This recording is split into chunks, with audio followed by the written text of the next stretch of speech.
Hello, good people. Welcome to Raw Vegan Rising. How are you guys doing today? Good? Good. Me too. This video is something special. I'm going to share with you a live stream I did into my group coaching program called Raw Vegan Heroes. I'm sharing this video clip with you because it is of high value. For anyone who wants to become a raw vegan and step onto the path of personal empowerment, transforming your health for the better, up-leveling your life, becoming more spiritually attuned, more intuitive, more in alignment with your values, more in service and on purpose than ever before, and who wouldn't want those beautiful things?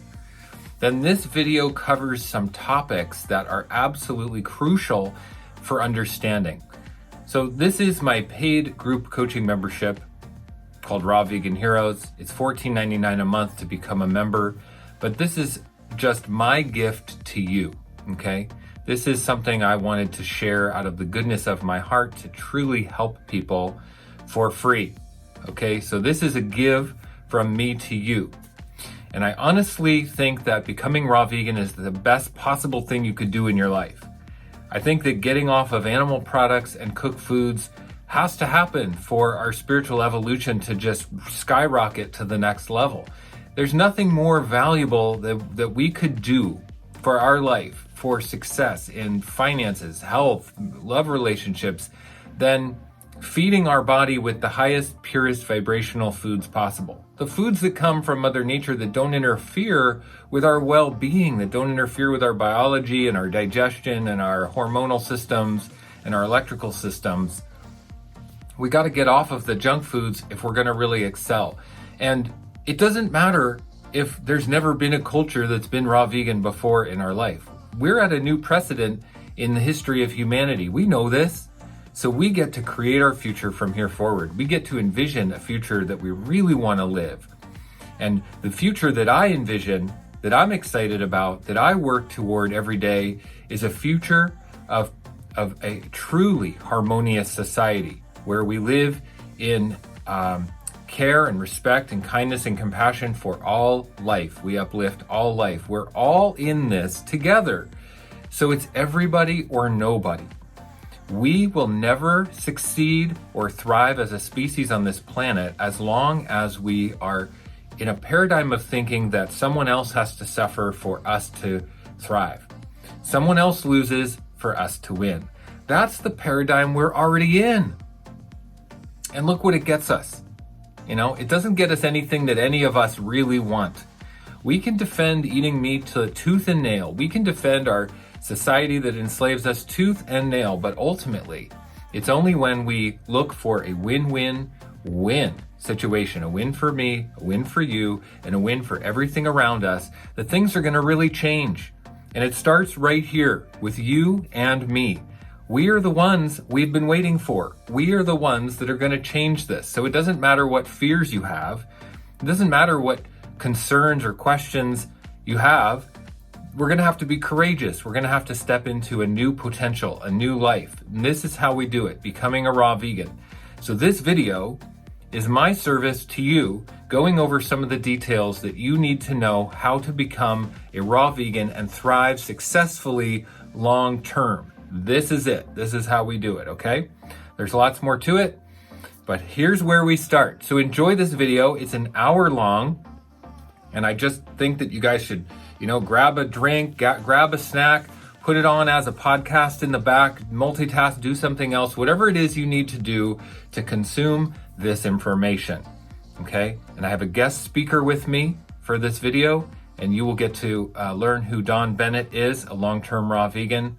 Much love and blessings to all of you. Enjoy the video. So, we have Dawn Bennett with us today. Dawn is an expert in how to succeed long-term as a raw vegan.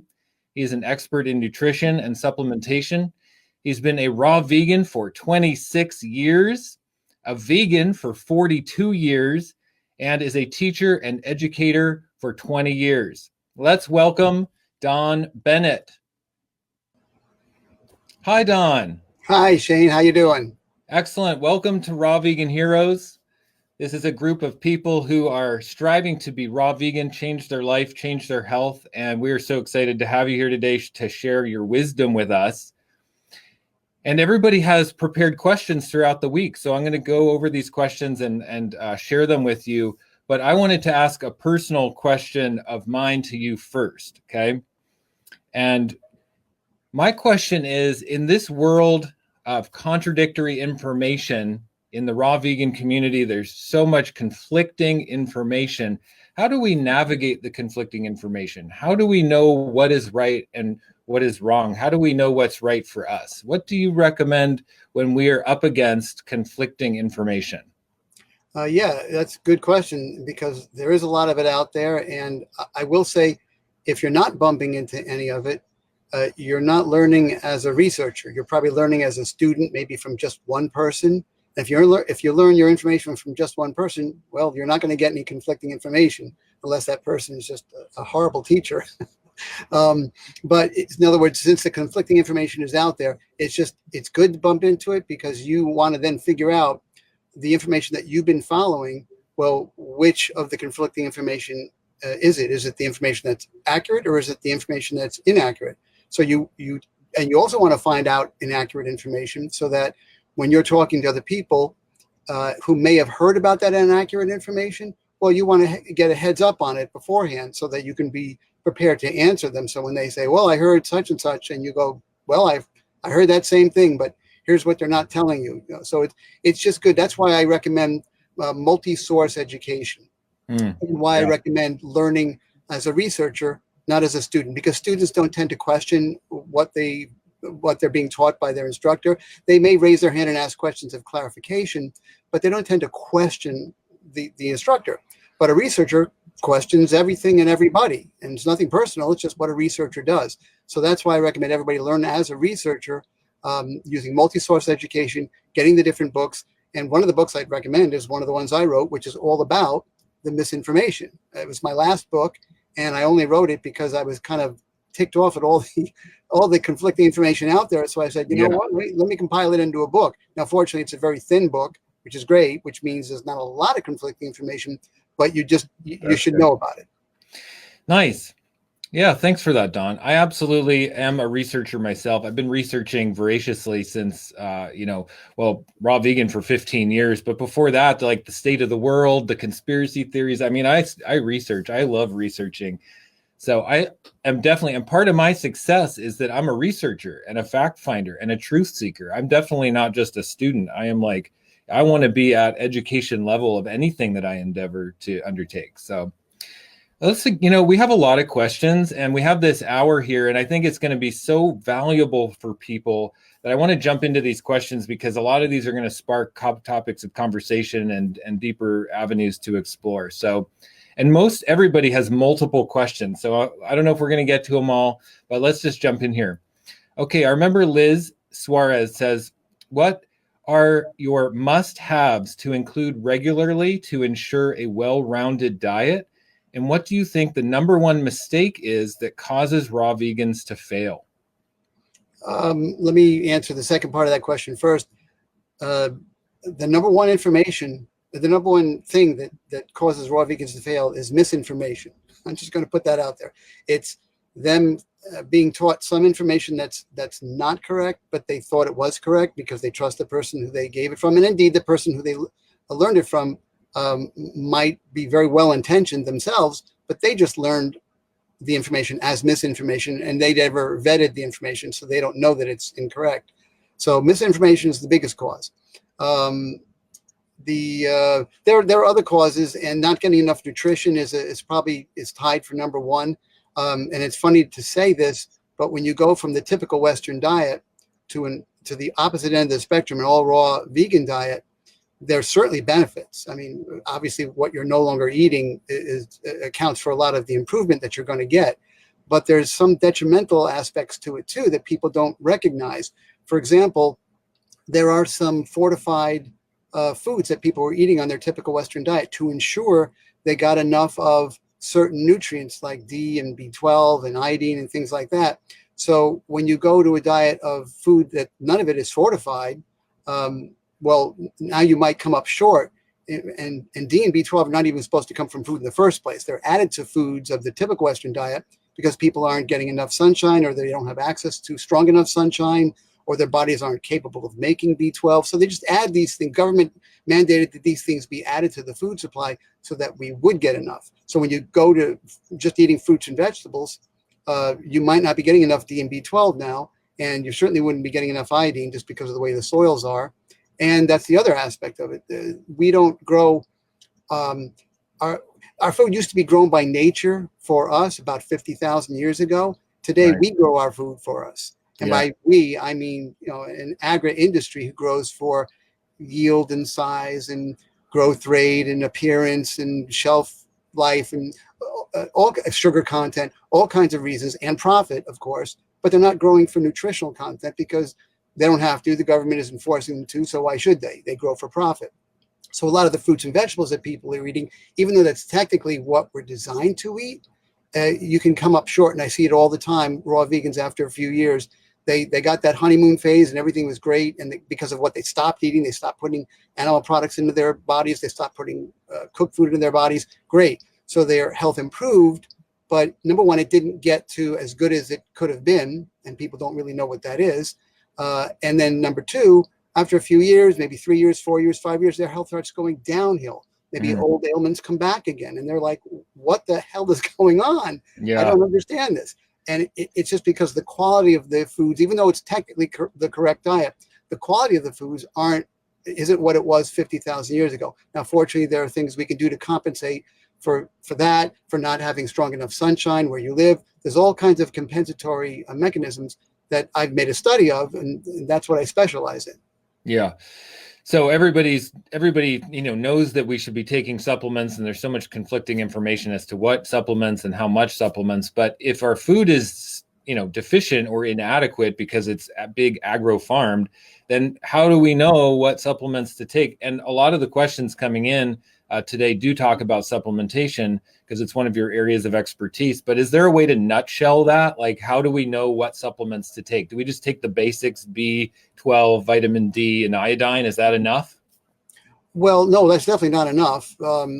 What I've found over the years, I've identified three what I call problematic nutrients. And because I've been counseling vegans and raw vegans for about 16 years. So I've seen why they fail. And so DB12 and iodine are like the three problematic nutrients that I've identified. Now, there's dozens of other nutrients that we need, but the thing is, there's good tests for those first three problematic nutrients, but there aren't really great tests for all the rest. But you know what? You don't need great tests for all the rest, because let's say there was a generalized test you can get for all the other nutrients. Okay, so you get the results and it says, okay, you're low in chromium, magnesium, cobalt, selenium. It names like 10 or 12 nutrients. What are you going to do? Buy 10 or 12 bottles of different things? That's the wrong approach. Yeah. So it's good to add to the diet that we're designed to eat a worthwhile, broad spectrum, plant-based supplement to the diet. Now, again, plant-based. It's a plant that's just been made into a supplement. It's not a lab-made pill or vitamin of some kind, a supplement of that type. And you add that into your diet by putting it into smoothies. Now, of course, I'm talking about the green powders. But even with the green powders, there's horrible green powders and there's the greatest green powder. So there's a spectrum there too. So you get a hold of the greatest green powder, you add that into your smoothies, and that helps to compensate for all those other nutrients. It's not going to compensate for DB12 and iodine, but fortunately, there are good tests for those three. So you get those tests done, two of which you can do on your own. I have white papers on my website which explain how to self-assess and self-correct on your own. Iodine is more complicated. You should do that with some guidance from an iodine literate practitioner, but it's not that complicated. You just get those three under control, add that green powder into your fruit smoothies, and you pretty much got it covered. Wow, that's great. So, so Liz's other question was, what is a must-have to regularly ensure a well-rounded diet? So that would be a multivitamin, a good quality plant-based multivitamin, or a green powder. Well, this is the one I recommend right here. This is the one that I've been using for 16 years. All my clients is Daily Green Boost. You can go to dailygreenboost.com. I don't sell it, and I don't sell it so that my recommendations can have the highest degree of credibility. And that's why I don't sell it. Right. There's no affiliate links. You just go right to the website and get it. But people that incorporate this, especially raw vegans, when they incorporate that into their diet, their health pops back up. And all it's doing, it's not magic. It's just providing a lot of the nutrients that they weren't getting enough of in their nutritionally subpar fruits and greens that they were getting from agri-industry. Yeah. Quick question from a viewer here. Do you believe in iridology, Don? Well, it's something that, I don't discount anything on the face of it. I want to research something, because if something has any kind of efficacy, I certainly want to incorporate it into my practice. But when I researched iridology and I wrote a paper on this, and it's lengthy, but I go into it totally unbiased. Could be, maybe not. Let's go see. And my findings are that there's something to it, but not what a lot of people think. In other words, I can look in people's eyes because I know what I'm looking for. And in general, I can tell their overall general level of health. If it's really, really great, or if they got some kind of problems. But nobody can look into your eye and say, yeah, you got problems, and here's specifically what they are. Because I'm looking there and I'm looking there, and that tells me it's thyroid, and that tells me it's liver. That's the part of it that isn't correct. I know some people believe that you can do that, and there's you can do that with similar other areas on the body. Yeah. But if you research this areas of the body thing that can tell you specific things, they have a lot of commonalities. But clinically, it's been shown, that part of it has been shown not to be true.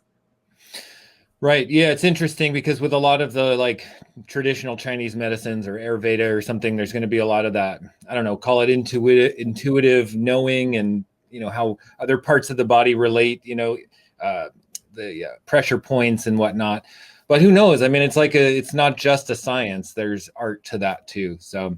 Right. But whoever asked that question, if you email me or contact me through my website and you ask me for the link to the paper I wrote on it, I'm glad to share that with you. Oh, good. Yeah. And definitely anyone who has questions for Don specifically, contact Don. Can you share your, so go health101.org and can find your email there to there's a contact page. Just go right to the contact page, fill it in, and I'll get back to you, or my office manager will get back to you and give you whatever information you're asking for. Great. And Don, you're so generous today to share your time with the Raw Vegan Heroes group, and you're such a generous person. So I wanted to thank you. Let's move on. We have a question from Jesse Harless. What are your must-have supplements as a raw vegan, and how often do you use a rebounder? Who is the best raw vegan bodybuilder to follow? And is it best to start your day with a lemon ginger blast green juice? Okay, well, we'll have to take those one at a time. What was the first one again? The first one, we covered supplements. So do you use a rebounder? How often? Oh, I used to use a rebounder a lot because it's great. I have a rebounder page on my website and a recommendation for what is the best rebounder and the benefits of lymphosizing, which is really what it's all about. It's just moving lymph fluid. So I use it, and I recommend it to people who live in areas where it rains a lot and they can't get outside. But you can also get the effects of rebounding by doing what I call spirited walking. And it's just walking, but it's walking with kind of a spring in your step, like a bounce to your step. And that's getting a lot of up and down motion. And that's really all what lymphosizing is all about, is moving your lymphatic fluid. And that's what a rebounder does wonderfully. And you don't even have to break a sweat on a rebounder. You can just stand on a rebounder, and you can even just gently flap your arms and just go up and down like this much. And you're moving lots of lymph fluid. So even if you just did gentle rebounding on a rebounder, which everybody can do, even if you hold on to something on your wall, like a towel bar that you put on your wall for balance, that's just going to move lymph fluid. But again, if you're out walking, walk a little slower and now put a spring in your step. In other words, your heels never really touch the ground, maybe for a microsecond, but that's it. So you're using your calf muscles as shock absorbers, so to speak, and you're bouncing up and down. And you do this, and after a while, you'll find that you'll start whistling. And then after a while, you'll notice people are staring at you. But that's a good thing. Nice. And as we transition to a raw vegan diet, we often have detox symptoms as the toxicity is leaving our body and we're cleaning out on the fresh, whole, raw foods, high in water and all of this. So then rebounding can help flush the lymphatic system. I mean, that's where that comes from, right? Is helping the body to detox more quickly so we can thrive on a healthy diet instead of be burdened by our detox process, correct? Right. Well, yeah, two things are very important. You want to move that lymph fluid. And that's why sedentary people have issues, because they're not moving lymph fluid. That's number one. And number two is just being well hydrated enough, optimally through fruit, medium to high water content fruit, so that you're urinating, not just once a day. And so you're getting your up and down motion, you're getting your hydration, and the body will detox on its own. You don't need to do anything else. You don't need to add cayenne pepper in there or do anything else to try and ramp up detox. It's better to let the body do it at its own pace. Just like if you had a task to do, someone asked you to build something for them. Well, you would like to do it at your own pace. You don't want to be rushed by them, right? Because nice. then I like that. Up. And so, let the body just do it at its own pace. It'll do it. Yeah. And same with bodybuilding. Like if we're going to get fit and be strong, like I go to the gym, I love working out. I always have, I have for many years. And, do you know of any raw vegan bodybuilders that are like particularly raw vegan? I don't know if I know of any. I do, but like a lot of things, I have very unique insights on just about every aspect of health. So after I got through with researching diet and figuring that out on my own, what we should be eating, what we shouldn't be eating, I said, well, it can't be just diet. There's other aspects to, other basics of health. And over the years into decades, I've looked into it. So what I've discovered with exercising is people are either, they're falling into one of two categories. They're either exercising way too little or way too much. And both are equally bad, but for different sets of reasons, of course. Yeah. I don't have to, it's easy to recognize people who don't exercise at all, who are sedentary couch potatoes. Those people you can see. But sometimes we see, big muscular bodybuilders, and we think, wow, that's the epitome of health. No, there's such a thing as overdoing it too. Yeah. So you don't want to overdo your muscles. So in general, if you had to figure out like, well, what's the best activity to do? Well, it really wouldn't be working out with weights per se. It'd be working out with your own body weight. It'd be walking, climbing, and sprinting, occasional sprinting. So right. That's what I do. Just I sprint like once a week. I'll run as fast as I possibly can for as long as I can. So that's maybe 10 to 15 seconds. So yes, I'm a runner and I run 10 minutes per year. But that keeps my lower body in great shape. It doesn't endanger any of my joints or ligaments or any of that stuff. So I'll have great lower body strength throughout my whole life, because I should be able to do that throughout my whole life. Once a week, just run as fast as I can. And then, climbing is great. Now, if you can't climb on a tree or you don't have a climbing gym near you, join a regular gym and use the machines there to approximate climbing. So there's going to be one machine that works out your arms this way, as you would if you were climbing. And then there's another machine to work out your legs as if you were climbing. So just use the various machines, but just always keep that in the back of your mind. What machines would I have to use to approximate what my body would be doing if I was climbing, which is what we're naturally designed to do. Climb, sprint, and a lot of walking. Yeah. Okay. So how about the lemon ginger blast? Do you recommend green juices? And do you start your day with a green juice or juice at all? No, not really. I also have an article. Well, if you get the ebooks, I talk about juicing a lot in the ebooks. There's a lot of misinformation about juicing. It has its place, especially for someone who's having digestive issues and trying to heal digestive issues. Of course, you want to go light on your digestive system, but maybe you don't want to actually do a water fast because you've got some nutritional insufficiencies. And if you have nutritional insufficiencies, that's the worst time to do any kind of water fasting, because now you're not taking in any nutrition for maybe 15 or 20 or 25 days. That's not a good deal. But you won't hear that, by the way, from fasting practitioners. Mm-hmm. So the juices, the green juices, can help with that. Now, I stress green juices, not sweet fruit juices, because one of the roles of fiber, which is, by the way, what you take out of something when you juice it, one of the roles of fiber is to control the uptake of sugar into the bloodstream. So now you take out that control mechanism and drink a sweet juice, like some kind of fruit juice, and that's pretty hard on the pancreas. But green juices don't have that problem because they're not high in sugar. So green juices are fine, but you got to ask yourself, what am I making the juices out of? Is it that nutritionally subpar greens that I'm getting from the produce department of my health food store? So you think you're concentrating those nutrients, and of course you are, into a juice, but you're drinking it. Now, what's the only liquid chain that we're designed to drink? Water. Right. Water has no nutritional value to it. Water is just used by the body because it's the constituent ingredient of blood, of lymph, etc. Right? It's not designed to provide us with any kind of nutrition. In fact, the nutrients that are in it are not even in a form that we can readily use, so the body actually filters out those nutrients. So the mechanism for consuming a liquid, it shoots right through you into the large intestines, where it can then be absorbed into the body proper. So when you're juicing something and you drink that juice down as if it was water, it's shooting right through your small intestines. And in your small intestines is really where nutrition is absorbed from. But from a solid meal that goes through the small intestines slowly, because the intestines recognize it as a solid mass coming through slowly, and it slows it up. Liquids, it's going to open up full blast, let it shoot right through. So what I'm getting at is most people, and this is going to be a shock to a lot of people who've read about the benefits of juicing, people are not really getting the kind of nutritional value from juices that they think they're getting. It'd be better to get the nutrients, put it into a smoothie, a nice thick smoothie that forces you to chew it and spend a lot of time in the mouth, mixing with saliva, and then you've got more of a solid meal going through you. That's why I'm an advocate of smoothies, but not so much juices, unless you have gastrointestinal issues.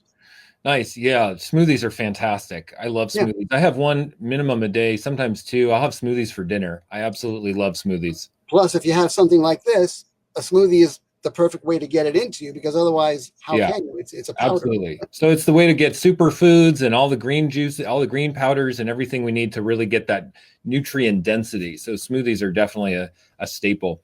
Right. Juliet Webb has a really great question, Don. She says, welcome, Don. Very grateful for you to be taking this time to help guide our community. My question, I, amongst many other UK women, am hypothyroid. I carry out regular 24-hour iodine patch testing to monitor my levels in order to support my thyroid. I also take ashwagandha root and PM, as I also struggle with severe fatigue. Firstly, what are your thoughts on iodine supplementation? And secondly, what else can you do to support the thyroid and adrenals? Oh, well, the support aspect is live in harmony with your nature, basically. So in other words, eat the diet you're designed to eat, get the nutrients you're designed to get. But the thyroid, if it was a consumer of nutrients, its biggest nutrient that it's a consumer of is iodine.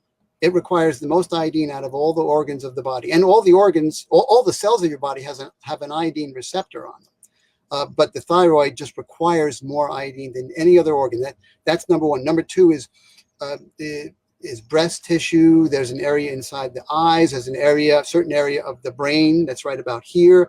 That is the number two vies for iodine. Then tied for third place is just about everything else, skin and all the other organs. So here's the interesting thing. People who talk about thyroid, they go to get thyroid tests. Two of the tests are T3 and T4.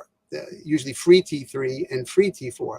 Well, what do the 3 and 4 stand for? If you go to an endocrinologist and ask them, some know and some don't, but they're molecules of iodine.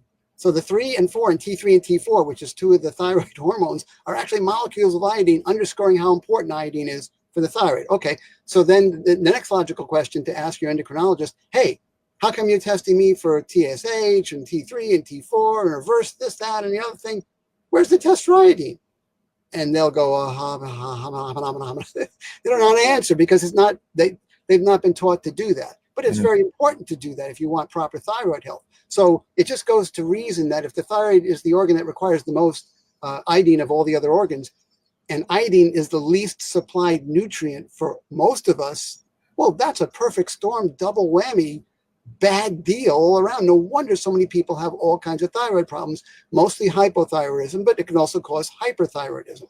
So, and I've counseled a lot of people who are hypothyroid on thyroid medications, and if they just get their iodine levels up to where they need to be proper, and they do it safely and properly, because there is a very unsafe way of doing it too, they can come off the thyroid meds. Now, I know that people don't like hearing that in the medical community, but I'm sorry, they're just not taught what they need to know.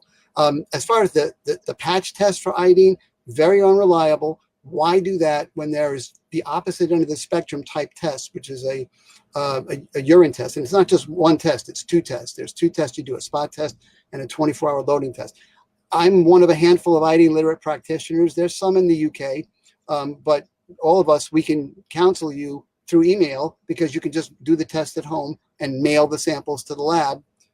There's no lab in the UK that I would recommend. There's one in Australia and there's one in the United States. But just read the article on my website on iodine. Again, send me an email to ask me what that link is. And it tells you what you really need to know about iodine. It's a very important thing, and it's important to do the proper tests and to take it safely. Don't just start taking iodine. You can do that with B12, but I'd recommend not. I'd recommend testing first, whether it's D, B12, or iodine. Test first, because you want to have a baseline, and you want to know how much to take. If you don't test first, how do you know how much or how little to take? So that's a really important point for everyone who's transitioning to a raw vegan diet and is new to the lifestyle. Instead of just taking supplements because you think you have to, get a test and see where your levels are at. And then and you're not just blindly, randomly going at it, and you're more educated on the process. That's really good advice. And Juliet, please do email Don for support if you want to, and you can get more support from his articles on his website and email him for support with the testing. Okay. We have a question from Noelle. She says, "Thank you for your time, Don. My struggle is when I feel weak mentally, I am more susceptible to eat cooked food. How have you overcome this and remained strong in your low moments?" Can you remember back, Don, to when you were first becoming raw vegan? Well, my transition to it was very different from most people, because at an early age, I reasoned that we all had, I'm in my late teens at this point, we all had a health potential, which is the ability of our bodies to be as healthy as they can be. And my health potential will be different from yours, will be different from the people in the groups. We all have a 10 on a scale of 1 to 10, where 10 is the best health our genetics will allow us to have.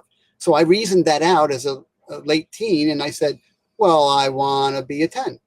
I want to figure out what it takes for me to achieve my health and obviously my longevity potential.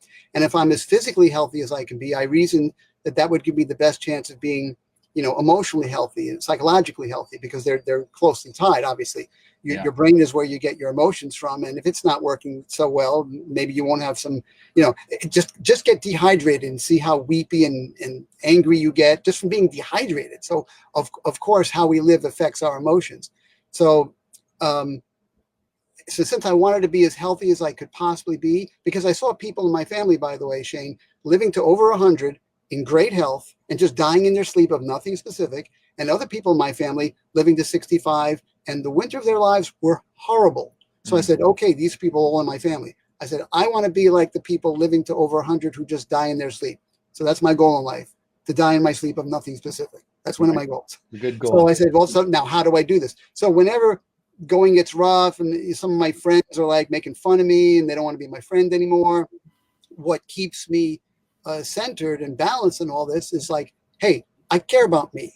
I care about me, and I want to live to my longevity potential and my health potential, and die in my sleep of nothing specific. And you know what? You lose the friends you need losing, and you make new ones on the way. And the new ones aren't necessarily better than your old ones. They're just better for you.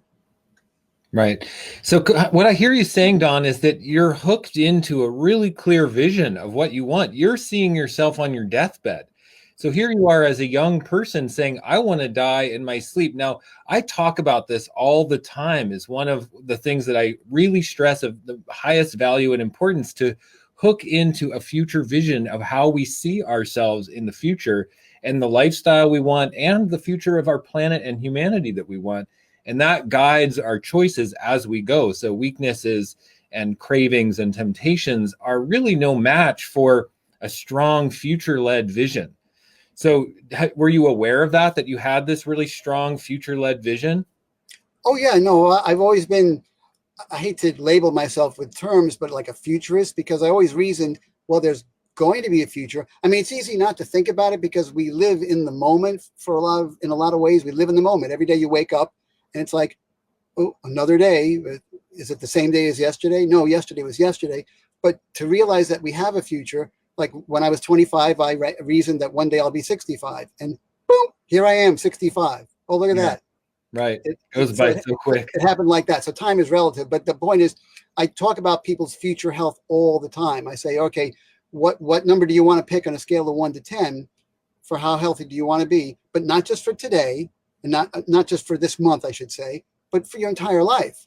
So if you pick 10, don't say, well, I want to get to 10 because I'm dealing with something serious right now. So I want to get to 10. And after I get to 10 and deal with my serious thing, then I'll slip back down to a 9 or an 8 or 7. And I can have some cooked food again. Why would you not want to be at a 10 for your entire life? That's the way I looked at it.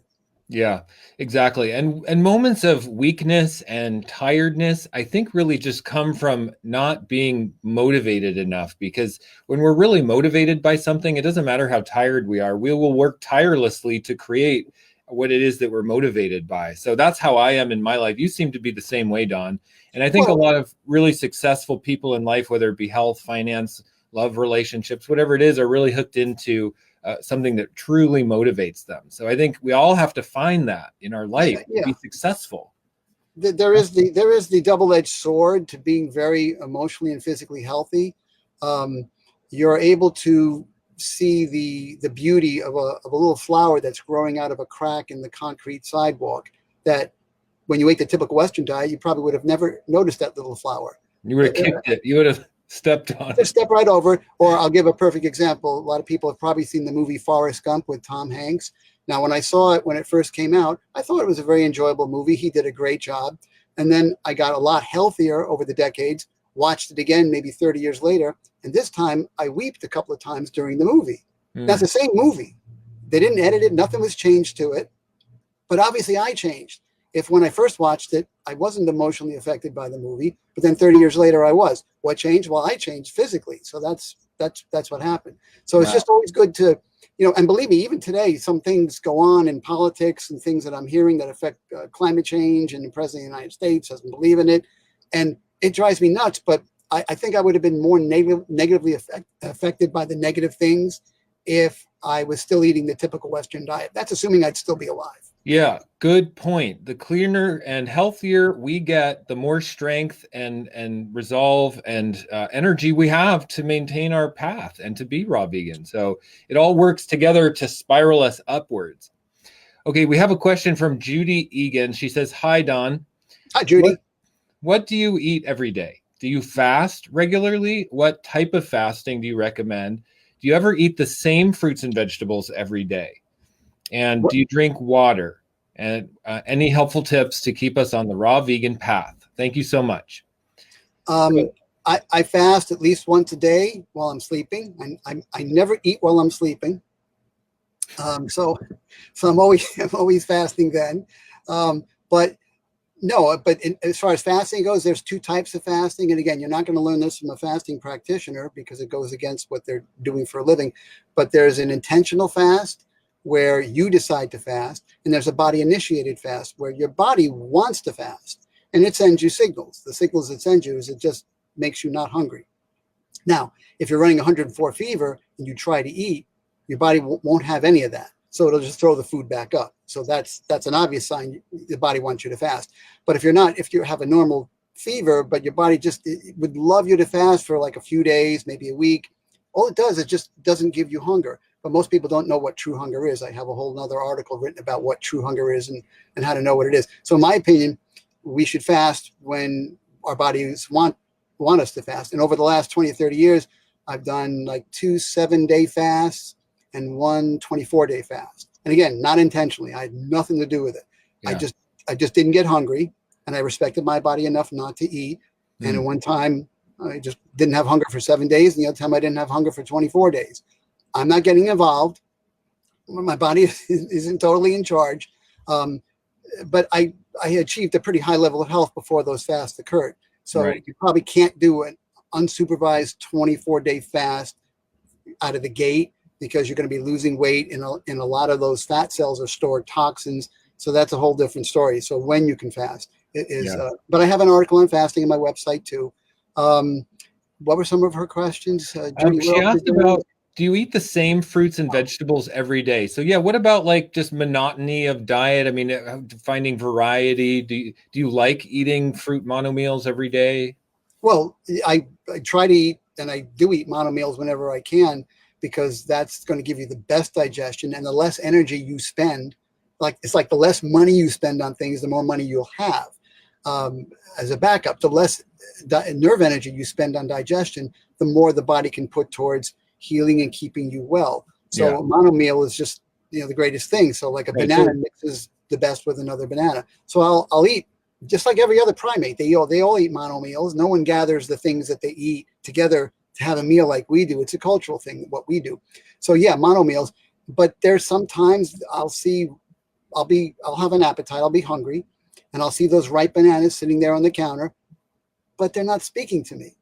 Now that's interesting because normally I love ripe bananas, but they're not saying anything to me. So now I'll look around at a few other things and I'll see a mango there. I'm like, ooh, but that mango wasn't speaking to me the day before when I was hungry. The day before, those bananas spoke to me. So what that shows us is that the body, when it eats a meal of just one thing, it's capable of breaking down that meal and seeing what that meal is highest in. Is it some foods are higher in sodium than others, some are higher in potassium than others, and the body knows what it needs on a daily basis, and then it assigns a name, or it just hears the name that you call it. So the body says, oh, he calls that a banana. Okay, so when we need potassium, we'll give him a Jones for a banana. But today I don't need potassium. Today I need something else. And mango is really a good source of that. So the body will go, mango, mango. And I'll go, mango. That's how it works. But that can't work if you're always eating non-mono meals. If you're just mixing things together, especially if you throw them in a blender. Good point. The body doesn't know what's individually in the blender. But then again, that is a good way to have a mono meal. Think about it. Throwing bananas and mangoes and even pineapple, which don't mix well normally if you were to eat them separately at a meal, throw them all in a blender and make one thing out of them. Now, magically, they digest pretty well. Yeah. That's because you're eating one thing and the body senses it when you put it in your mouth, and it creates a proper digestive environment for that one thing that you're eating. Yeah. Yeah, really good point. I love mono meals. When I discovered the power of mono meals, I was hooked, and I just do not get bored with them. I love eating one thing at a time. And it seems like the simpler I eat, the more energy and the more vibrant I feel. And my life just works better in all those ways. And then I don't get so tired, like Noelle was asking, so fruit mono meals are one way to keep us from getting tired and bored and all that stuff. We had a really great question come in off the chat. And, they asked, Don, is it likely to experience increased hair shedding while transitioning to this lifestyle, as in detox side effects, or due to consuming high amounts of fruit? Well, you won't get excessive hair shedding just from eating lots of fruit. You can eat an all fruit diet, which is essentially what we're designed to eat. And that should not cause hair shedding. But again, if you were getting some nutrients into your diet when you're eating the typical Western diet, and now you're eating a fruit-based diet, nothing's fortified, now you could be lacking in certain nutrients, which are good for hair growth.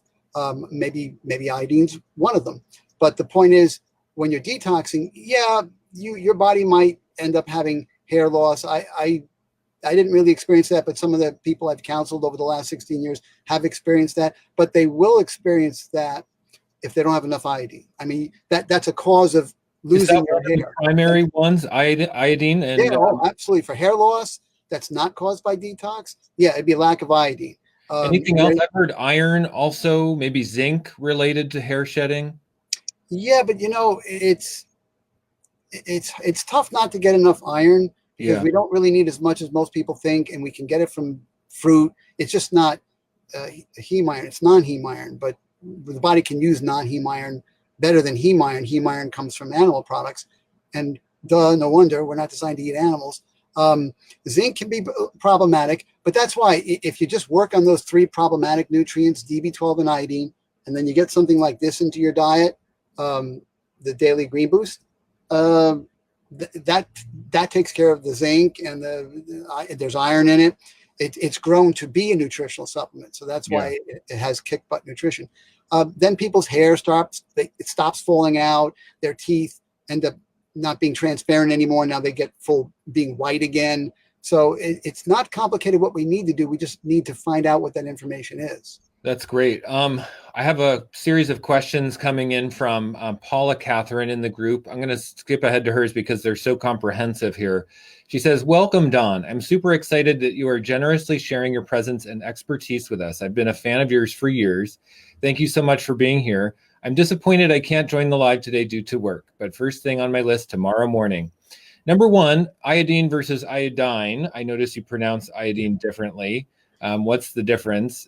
And two, she asked about iodine supplementation, which we've already gone into, but she says dental health here. My teeth have become discolored in the last 5 years and my gums are receding.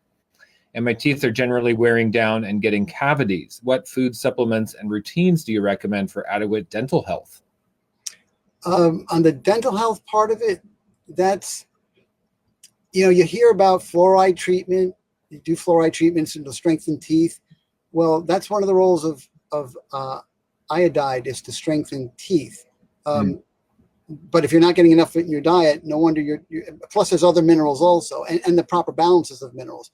So people have come to me with all kinds of dental issues, and believe me, I had to do a whole presentation on that at the Woodstock Food Festival, because it obviously was a big thing with a lot of people when they became raw vegan. They were losing their dental health, but it's just because certain foods they had been eating were fortified with certain nutrients. Now they're eating just fruits and vegetables, and they weren't getting enough of certain nutrients, one of them being iodine. Now, back to the iodide. There's no such thing as iodine as far as the word, even though everyone says it. It's just a combination of those two things that do exist. Iodine, which rhymes with chlorine and bromine, fluorine, and iodide, which rhymes with fluoride, chloride, bromide. Those are the two forms of the molecule. So people just way back a long time ago, just I guess to be simpler, took iodide and iodine, scrunched them together, and you got iodine. But there's no such thing as iodine, even if it says it on the bottle. But it's pronounced iodine. But tomato, right? Yeah. So you just want to get once we start. This is what I've discovered. Once we start getting enough of all the nutrients that the body requires, and if we have time, I'd like to touch on the definition of what enough actually is, because people are very confused with what is considered to be enough. You get enough of all, which is an expression I use a lot. Your teeth will pop back, your hair will stop falling out, but you just have to do everything safely, and you have to do enough. If you think, okay, I need some iodine. By the way, how did we used to get our iodine? When it was discovered that there was an epidemic of iodine deficiency in the United States, they said, all right, let's add iodine to the food supply. And the scientists said, well, we'll add it to table salt, because everyone used table salt. And chemically, it's the easiest way to do it, to bond it. But today, how many people watching here today, by a show of hands, use table salt in their diet? Right. I'm not seeing anybody raising their hands. So, and if you did, but if you do, well, when we did, we got not enough iodine, but enough just to prevent an epidemic of what they call goiter, which is a swelling of the thyroid. But it still wasn't enough for whole body tissue sufficiency of iodine. So if you get that today, and by the way, you cannot get it from dried kelp or dried dulse. People say that to me all the time. I'll just use dulse or kelp, great source of iodine. Yeah, when they were fresh. And the Japanese have virtually no breast cancer. Women have no breast cancer there because a lot of them are eating fresh seaweed, which is a good source of iodine. But once you dry any kind of seaweeds, the minerals will stay put. But iodine is not a mineral and it's not a vitamin, so it goes bye-bye. So that's why it's definitely one of the three problematic nutrients. Yeah, problematic. Let's just elaborate a little bit, especially maybe in the context of like dental health and hair health. So if we're having problems, if we have issues, instead of freaking out and going back to cooked food or animal products, what do we need to do? We need to get a good test done of our iodine levels in our body. Is that what we need to do? What's the first step, and how do we get enough? Right. First things first approach, pick a number between 1 and 10, because that number will dictate what you're going to do.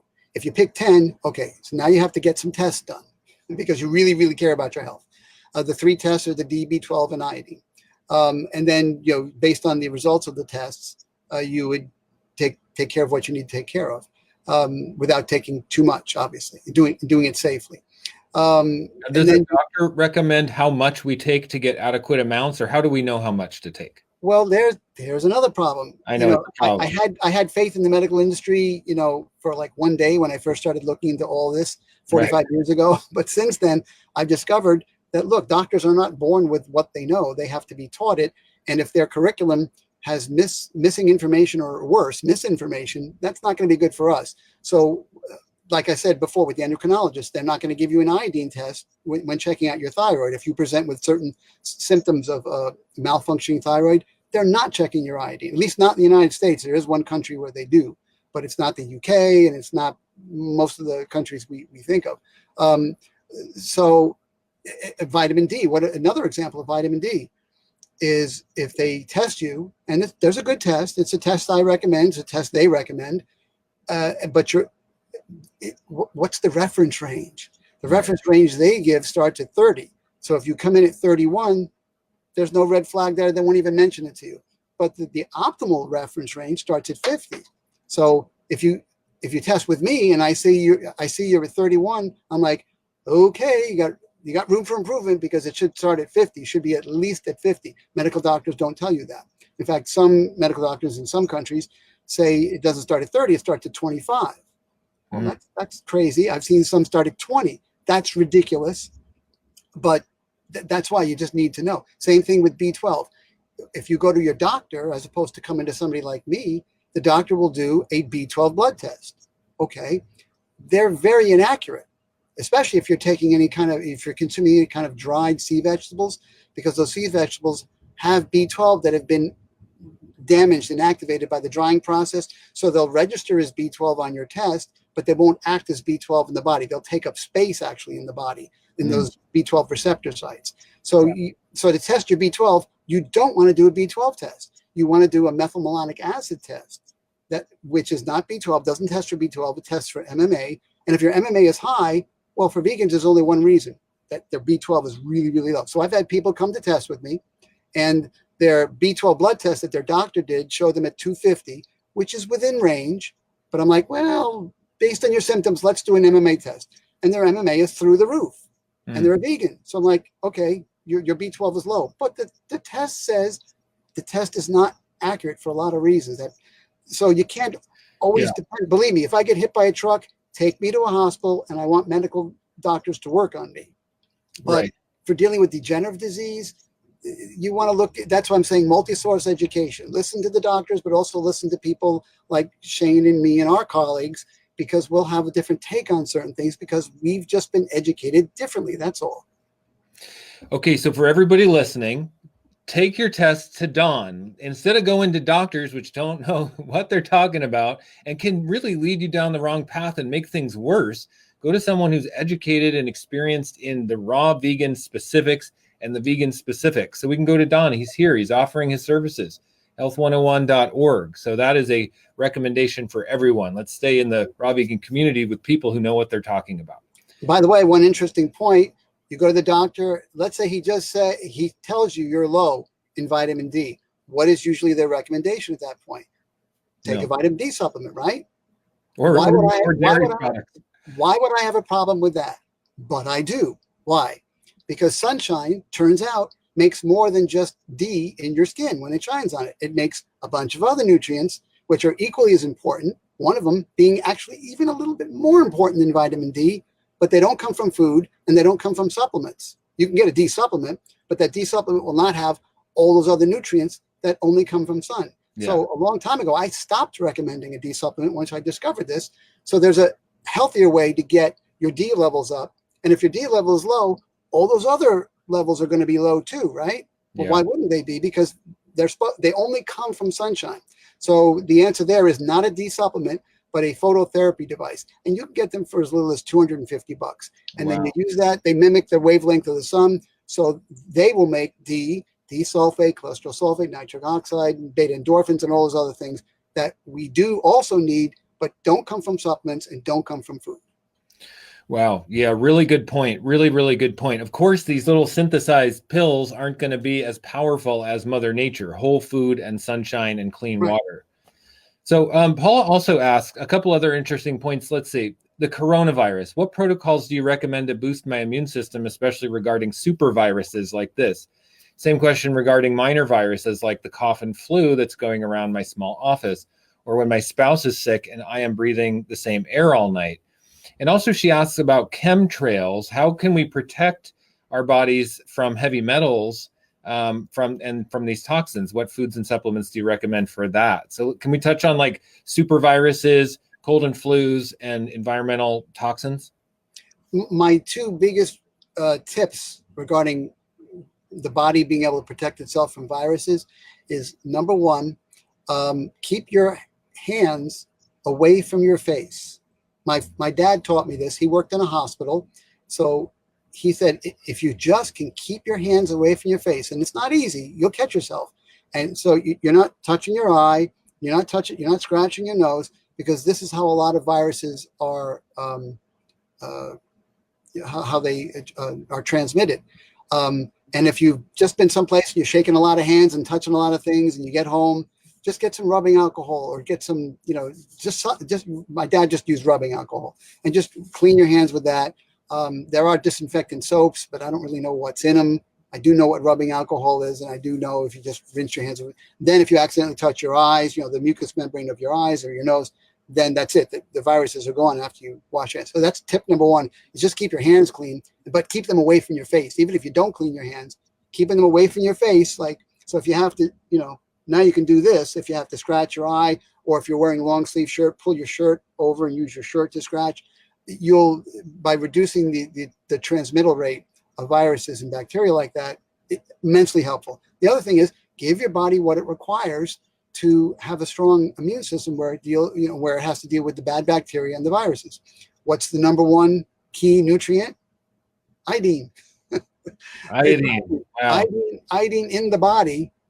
The body uses iodine to let's put it this way, all the organs that comprise the immune system of the body highly require iodine. You don't have enough, they can't operate at 100%. The thymus gland, like just dealing with cancer, forget about viruses.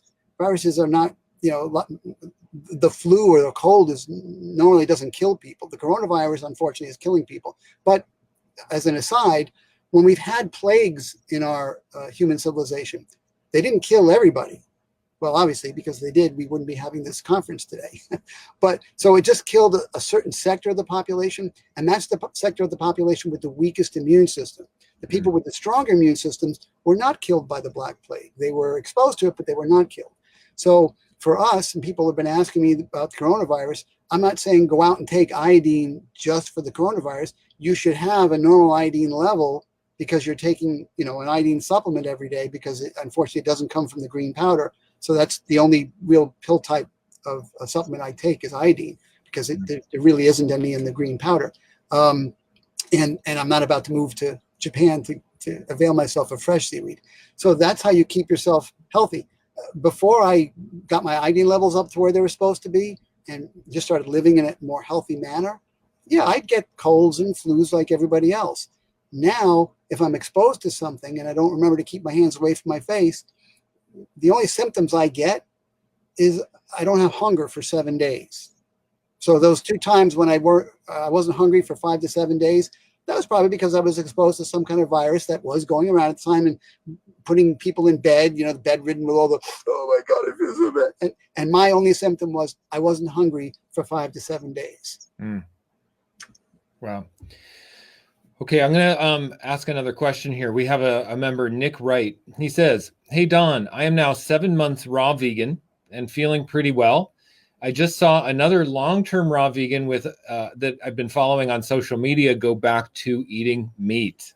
It's always discouraging when this happens, especially when we see it, when it seems like they are doing all the right things. What should I be focusing on at 7 months to keep on the path for good?" Right. And I've seen a lot of this too. I know a lot of the long-term raw vegans that failed to thrive and crashed and burned. I've counseled a lot of other vegans who have been raw vegan, 2-3 years. And like I said earlier in this broadcast, their health started to go downhill.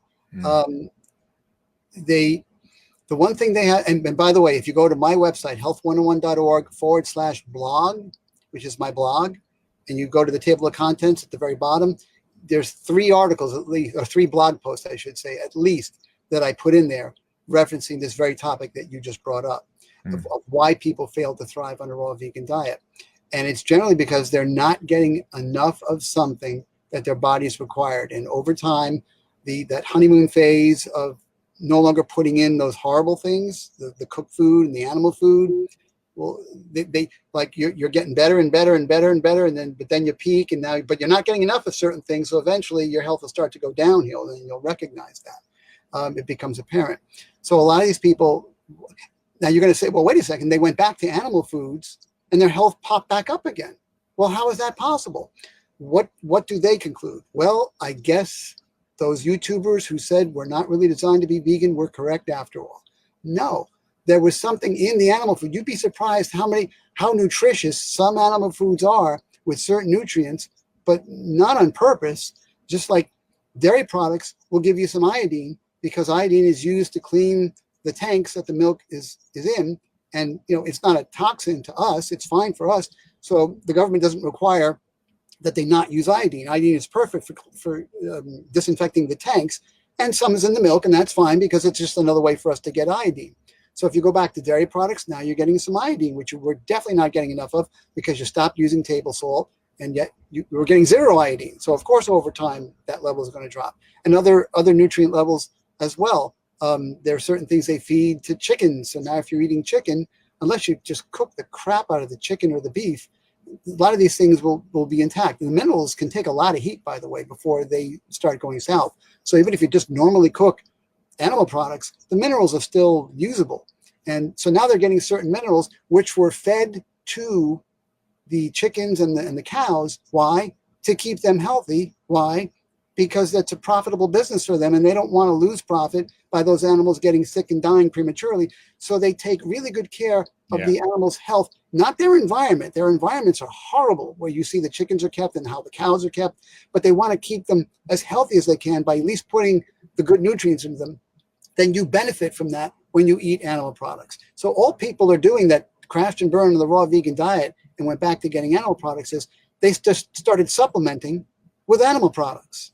Is essentially what they were doing. Exactly. So what I say is, if you're going to supplement, and these people, by the way, were against supplementation. I want to point this out. They were against supplementation prior to this. And they were like, no, Dr. Graham and others have said, I don't need any nutrients at all. I don't need any supplements at all once you eat enough fruits and vegetables. Well, that just happens to be incorrect. So they refuse to supplement. So now they go back to eating animal products because people have said, you watch, your health will pop back up. And it does. They draw the wrong conclusion. They're supplementing with animal products. Why not supplement with a vegan product? This is a vegan product. Nice. Raw vegan product. So raw vegan. It's crazy, right? So use a raw vegan supplement. Your health will come back up even better, and you won't be burdening the body with the negative points from the animal diet, which these people know about, but they care about their health. I care about my health. Shane cares about his health. So they say, okay, if it'll help me, I'll try it. And they try it, their health comes back, and they just assume they draw the wrong conclusions. So go to my blog. It's drawing the wrong conclusion. It's also missing the point of sustainability long term on this planet. We can't be factory farming animals long term. We have to figure out a vegan solution to this problem anyway. So we might as well take that responsibility on ourselves and just say, look, meat is off the table. Now, how do I problem solve the real solution to be at a 10 in my health and supplement as I need to and figure out how to do this? That's what I always say. Being a raw vegan is a lot of problem solving. It's a lot of research, right? Is problem solving. So we can't just take things at face value. We have to actually know and do our tests and do our research and make it work. Yeah. Now keep in mind, we didn't have to do any of this 100,000 years ago. Right. 100,000 years ago, as long as we got enough to eat and we didn't get eaten, we were golden. We didn't have to know about calories and grams of magnesium and all this stuff or supplements. We didn't need that. We're living in a whole different, we're no longer living in our totally different biological eco niche today. Yeah, exactly. And we're evolving, and humanity has a great opportunity to find a great niche on this planet and take care of all life on this planet and really, live into our future and create a beautiful future. But in order to do that, we have to take real ownership of this exact topic, not eating meat, becoming a vegan society, and being, gracious about it and say, okay, if I have to give up meat, that's okay, because I'll find other things that I like. And this is just what I have to do. This is our current role and responsibility in our modern world. Well, again, part of the thing is trying to get people to eat a plant-based diet. And one of the ways I've found, beside getting them mad, no one likes to be taken advantage of. I don't think there's anybody watching this that likes to be taken advantage of. So when you show them how they're being taken advantage of by, let's say, the meat and dairy industries, well, that starts to get under their skin a little bit. But then you don't tell them they have to give up meat. So you can still have meat, you can still have dairy products. They're just not based on animal. And they go, wait, what? Right. I can still have meat and dairy products, but they're just not animal based. They're plant based. Yeah, you can still have burgers. You can still have ice cream. So that's the big thing that people like, because they're told no more burgers for you, no more ice cream for you. You have to eat just rice cakes. That's the idea they have in their mind when they hear about the plant-based diet, or you're just going to eat fruit. No, you can still have burgers. Now, unfortunately, those are going to be cooked food. So, but let them just have their burgers and let them have their vegan ice cream, which again is cooked food, but their health will increase so much. And then you say, wow, you feel a lot better now, don't you? Oh yeah. And this went away and that went away. This didn't go away yet. I said, you want to make that go away? Take the next step. Oh, what's the next step? Just eating ice cream that isn't cooked. It's still ice cream. I'm talking about banana ice cream here, of course. And you can make burgers, but it's just not cooked burgers. So there's another level you can get to. And you don't want to go too far. You got to tell people, you don't want to go too far with your health, because then you'll just be turning into energy. They're like, okay, I don't want to turn into energy just yet. Let me stay corporeal for now. But yeah, tell me about this vegan ice cream, this raw ice cream. That is such a good point, Don, that we must have on a subconscious level, we have a fear of really becoming like light bodies, or lightening our load, like just drifting up out of our physical dimension. Like, I think on a fundamental level, and I talk about it in my YouTube videos quite frequently, that one of the fears that stops us from being vegan is just changing our identity, changing our physiology, not being so rooted and so grounded into this dense reality. And that scares people. They don't know who they are in that version of themselves. They don't think of themselves as spiritual beings, or, in higher spiritual frequencies. They don't think in those terms. So that can be scary for people. Well, yeah. And that's the other point I started to bring up earlier, the double-edged sword aspect to being a lot physically healthier. Your emotions get healthier too. You're not as stunted, or they're not as dulled. So you start to, like I said, you could recognize the beauty of a little flower growing out from the crack in a sidewalk. But you're also the double-edged sword part is you're going to be more sensitive to the bad in life. You're going to recognize that more now too, because it's always been there. It's still there, but now you're going to recognize that more. But you just use that to, get you going. So people start to recognize how we're being taken advantage of. Okay, so now they start to run for office, or support someone who's running for office by canvassing for them. And they've got a lot more energy now because they're eating a plant-based raw diet. So it just works out. So it's a little bit of a paradigm shift, and that can be scary for some people. But it's a positive thing. In other words, some people are afraid of change. I say, well, yeah, but there's bad change and good change. Bad change would be if you get fired from your job and you were one paycheck away from losing your home. That would be bad change, getting fired from your job. What if your boss came down and said, I'm giving you a $10,000 a year raise? That's a change, but that's a good change. So there's good change and bad change. Yeah, absolutely.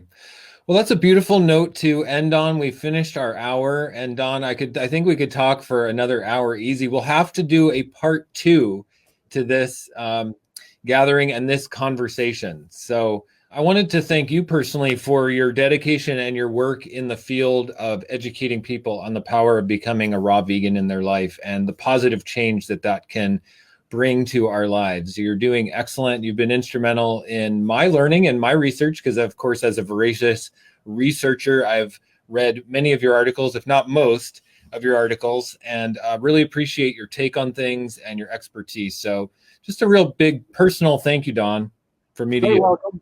Yeah, thanks so much for the work you do. And we will have you on again. That concludes our hour and our live stream for today. Thank you so much, everybody, for being here on this call with us. Thank you, Don. And we will see you again next time. Blessings. Have a wonderful day. Bye. Bye. So as you can see, I go out of my way to provide immense value to the members of my community, Raw Vegan Heroes. If you would like to be part of Raw Vegan Heroes, please check out my website, rawveganrising.com/membership, to learn more. I'm in it for you guys, okay? Much love and blessings to you. Please leave a comment on this video. Feel free to engage in the conversation. chime in, ask your questions to Dawn. Dawn will probably see this video. I, of course, can answer any additional questions you guys have. I'm here to help. I'm here to support. So please chime in, ask questions that you have. Give this video a thumbs up. Much love. Blessings to you guys. I will see you in the next one.